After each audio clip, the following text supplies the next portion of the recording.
તો બીઝેડ કૌભાંડને લઈ સૌથી મોટા સમાચાર ભૂપેન્દ્ર ઝાલાની સંપત્તિ જપ્ત કરવા કાર્યવાહી શરૂ કરવામાં આવી છે। સીઆઈડી ક્રાઇમે ગૃહ વિભાગને રિપોર્ટ કર્યો છે। ઝાલાની સંપત્તિ જપ્ત કરવા રિપોર્ટ આપ્યો છે। કૌભાંડીની અત્યાર સુધી 32 મિલકતો મળી આવી છે, જેમાં 3 કાર, 18 બેંક ખાતાની માહિતી મોકલાય છે। ગૃહ વિભાગ સંપત્તિ જપ્ત કરવા કાર્યવાહી કરશે। વધુ વિગતો સાથે અમારા સંવાદદાતા હિરેન રાવલ લાઈવ જોડાઈ ગયા છે। હિરેન, હવે આજે બીઝેડ કૌભાંડનો આજે માફિયા છે ભૂપેન્દ્ર ઝાલા, સંપત્તિ છે તેના ઉપર તવાઈ બોલાવી શકાય છે, સરકાર બોલાવશે।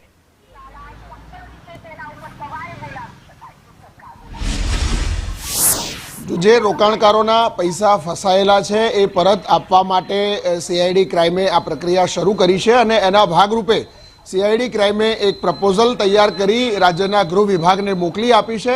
ગૃહ વિભાગ આ પ્રપોઝલ અંતર્ગત કોર્ટને પણ રિપોર્ટ કરશે, જેમાં ભૂપેન્દ્ર ઝાલા પાસે રહેલી અલગ અલગ 32 જેટલી સંપત્તિઓ છે એ સંપત્તિઓ જપ્ત કરવા માટેનો રિપોર્ટ કરવામાં આવ્યો છે।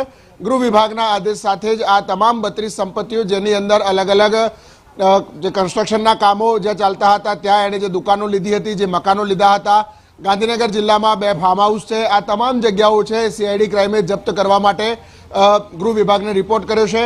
આ ઉપરાંત એની પાસે રહેલી 3 કાર અને અલગ અલગ 17 બેંક એકાઉન્ટ છે એને પણ જપ્ત કરી અને એમાં રહેલા પૈસા લોકોને પરત આપવા માટેની પ્રક્રિયાના ભાગરૂપે એને જપ્ત કરવા માટે ગૃહ વિભાગને રિપોર્ટ કર્યો છે। ગૃહ વિભાગ અંતર્ગત આ રિપોર્ટ તૈયાર જે થયેલો છે એ ગૃહ વિભાગ આ રિપોર્ટ અંતર્ગત કાર્યવાહી કરી જે તે એસડીએમ પાસે આની માહિતી જે છે એ એકત્રિત કરાવી અને એને જપ્ત કરવા માટેની પ્રક્રિયા કરી શકે છે।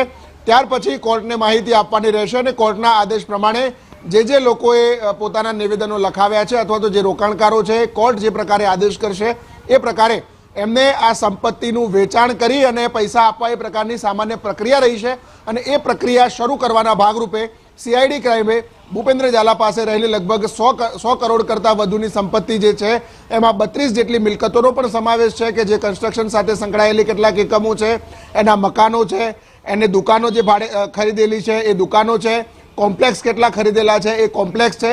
આ તમામ ડિટેલ સાથેનો જે રિપોર્ટ છે એ ગૃહ વિભાગને સીઆઈડી ક્રાઇમે મોકલી આપ્યો છે। જી હિરેન, સમગ્ર માહિતી બદલ આપનો આભાર।